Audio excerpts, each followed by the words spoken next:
Hello दोस्तों, स्वागत है आपका फिर से हमारे YouTube चैनल अभिषेक पाठशाला में। दोस्तों, जैसा कि आप अब जान चुके कि आप हमारे साथ यहाँ पर पढ़ते हैं इंटरमीडिएट की मैथमेटिक्स बिल्कुल ही सरल और अलग तरीके से। उसी के साथ में अब आप यहाँ पर पढ़ते हैं इंटरमीडिएट की मैथमेटिक्स की क्लास के साथ साथ फिजिक्स की क्लास को भी बिल्कुल ही यूनिक और लॉजिक तरीके से। उसी क्लास में आज हम क्लियर करेंगे लेसन 1 के गॉस के प्रमेय पर आधारित गॉस के अनुप्रयोगों द्वारा एक ऐसी डेरिवेशन की को प्रूव करेंगे जो एग्जाम के समय बहुत ही इंपॉर्टेंट होती है। उसके कैसे प्रूव किया जाता है ये बताएंगे एक बिल्कुल ही आसान तरीके से। जैसा कि प्रमेय आपके है, अनंत लंबाई के एक समान आवेशी सीधे तार के कारण उत्पन्न विद्युत क्षेत्र की तीव्रता का व्यंजक कैसे स्थापित किया जाएगा, डेरिवेट किया जाएगा, ये आप जानेंगे। तो वीडियो को स्टार्ट करने से पहले, क्लास को शुरू करने से पहले हम आपको बता दें, यदि आपने अभी तक हमारे चैनल को सब्सक्राइब नहीं किया है तो प्लीज सब्सक्राइब कीजिए। और आप चाहते हैं कि मेरा वीडियो सबसे पहले आपके पास पहुंचे तो बेल आइकन को भी प्रेस करना ना भूलें। और हाँ, यदि आप मेरे चैनल पर फर्स्ट टाइम आए तो मेरे वीडियो को लास्ट तक देखिए। यदि मेरे द्वारा बताया गया पूरा वीडियो की प्रत्येक बात आपके लिए क्लियर हो रही है तो हमारे चैनल को लाइक कीजिए, सब्सक्राइब कीजिए, नहीं तो डिसलाइक कीजिए। ओके, तो अब बात कर लेते हैं। यहां पर हम फिजिक्स के लेसन 1 के गॉस के नियम के अनुप्रयोग द्वारा कुछ ऐसी डेरिवेशंस को डेरिवेट करने के बारे में बात कर लेते हैं जो एग्जाम में बहुत लॉजिक और इंपॉर्टेंट हैं, जिन्हें हम एक आसान तरीके से कैसे कर पाते हैं ये आज बताएंगे। ठीक है, तो मेरे वीडियो को लास्ट तक देखिए। जैसे जैसे मैं बताता जाऊं बिल्कुल वैसे वैसे करिए और इस प्रकार आपका क्वेश्चंस बहुत ही इजी हो जाएगा। ठीक है, क्लियर है? तो चलिए अब बात कर लेते हैं। यहां पर क्या है, क्वेश्चन है अनंत लंबाई की एक समान आवेशी सीधे तार के कारण उत्पन्न विद्युत क्षेत्र की तीव्रता का व्यंजक डेरिवेट करना है। तो यहां पर देखिए, एक ये आपका अनंत लंबाई का तार है ये, और ये एक समान आवेशित है, इस पर प्लस चार्ज है। ठीक है, ये एक तार है और इस पर एक समान रूप से आवेश दिया गया है। ठीक है, इस तार से कुछ दूरी पर यानी r दूरी पर एक बिंदु ले लिया है P। ठीक है, एक बिंदु क्या ले लिया P, जिस पर वैद्युत क्षेत्र की तीव्रता यानी E ज्ञात करना है।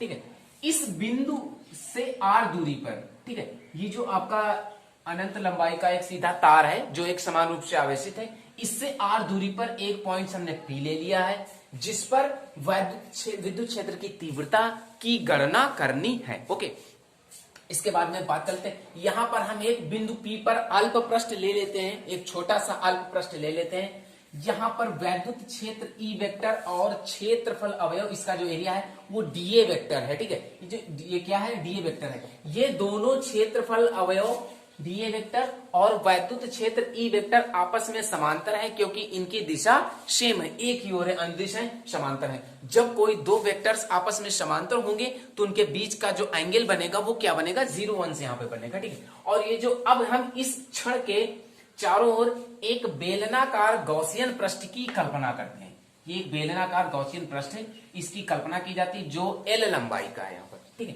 बेलनाकार गॉसियन पृष्ठ की कल्पना करते हैं जो L लंबाई का दिया गया है।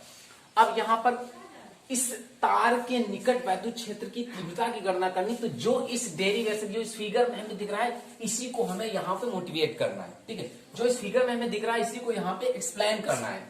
क्या करेंगे, लिखेंगे माना एक अनंत लंबाई का तार है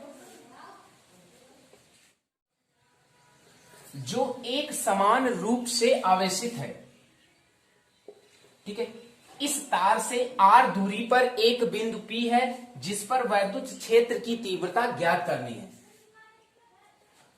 इस तार से r दूरी पर एक बिंदु P है जिस पर विद्युत क्षेत्र की तीव्रता ज्ञात करनी है। ठीक है, इस बिंदु P पर एक अल्प पृष्ठ dA है जो विद्युत क्षेत्र E वेक्टर के समांतर है।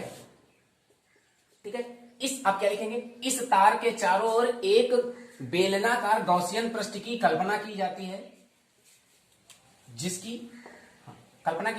जिसकी लंबाई L लैम्डा है। तब गॉसियन पृष्ठ से गुजरने वाला वैद्युत फ्लक्स क्या होता है, देखिए गॉसियन पृष्ठ से गुजरने वाला वैद्युत फ्लक्स क्या होगा, ये होगा phi E equal to E vector into dA vector. इसको क्लियर करेंगे तो ये बनेगा फाई E इक्वल टू, ये हो जाएगा E dA इंटू कॉस की वैल्यू होगी यहाँ पर वो होगी 0 1। क्यों होगी 0 1, क्योंकि यहाँ पर E वेक्टर और dA वेक्टर परस्पर समांतर हैं। जब ये दोनों समांतर हैं तो इनके बीच का कोण 0 1 होगा। ठीक है, तो यहां पर लिख देंगे क्योंकि ई वेक्टर तथा डीए वेक्टर समांतर है इसलिए इसका कोण 0 होगा।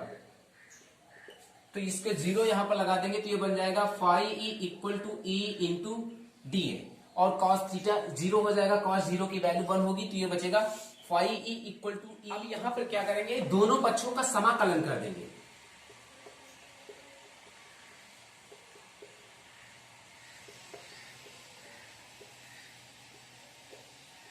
दोनों पक्षों का समाकलन करेंगे, close integration phi E equal to close integration E DA. ठीक है, क्या हो जाएगा, तो देखिए ये क्या बनेगा, ये आपका बनेगा यहां पर फाई ई का समाकलन होगा फाई ई, इसका ई बाहर होगा और ये होगा क्लोज इंटीग्रेशन डीए, ये बन जाएगा फाई ई इक्वल टू ई और डीए का समाकलन होगा ए। ये एक आपकी इक्वेशंस बन जाएगी। ठीक है, अब यहां पर हम जानते हैं क्या लिख देंगे, वी नो दैट, हम जानते हैं गॉस थ्योरम से क्या जानते हैं कि फाई ई इक्वल टू होता है क्यू अपॉन एप्सिलॉन नॉट। तो इस हम क्यू अपॉन एप्सिलॉन नॉट को फाई ई की जगह पर पुट करेंगे यहां पर। चलिए पुट कर देते हैं यहां पर, फाई ई की जगह पर पुट करेंगे Q upon epsilon naught equal to E into A.